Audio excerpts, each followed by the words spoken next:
Hi, I'm Jenna. Thank you so much for being here. I hope that you're excited to use your freebie and get started with science notebooks in your classroom. So today I just wanted to give you a few tips and tricks of things that work for me as you get started. So I use composition notebooks. I just find that they hold together a little bit better and are a little bit sturdier. I also have students number pages. We start with page 0 and do odds on the left, evens on the right. And I like to number about 20 pages at a time. That way, if they mess up, there's not too big of a mistake to fix. And I do not do a table of contents. But again, that is totally personal preference. So my first tip is to make page 0 or your first page be an About Me page. This just helps with student buy-in. Plus, this is a page kids are seeing every day as they open up notebooks, so it helps make their notebook their own. I've done a lot of different things on page 0. There are a lot of freebies out there. I have some things on my TPT store, but you don't even need a handout. You could just give them some instructions, like make that page look like a poster about you without using any words, or they could put their name down the side and make an acrostic poem with things about them. So there's a lot of different options for that. My second tip is to use stations to do your initial setup at the beginning. So I've had years where I take them through one step at a time and it takes a really long time, and some kids just need a little bit more time than others.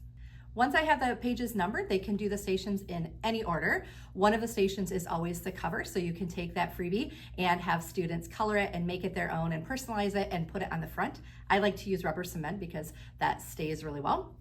Another station will be that About Me page that they'll put on page 0.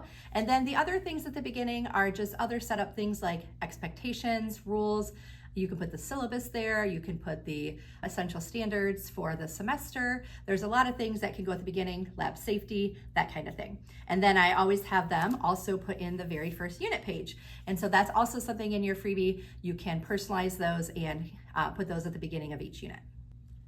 My next tip is to start small. Take what you're already doing and just put it all into the notebook. Don't try to reinvent the wheel and create too much work for yourself. You could just take your handouts and readings and notes and things you already have and shrink them down to 80% and put them in the notebook.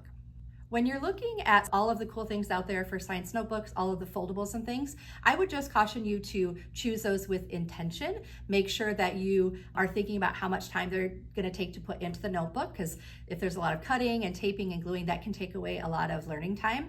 Also, sometimes those foldables get bent up when they're in the notebook, so just make sure you're really thinking about that and choosing ones that are really meaningful to your students' learning.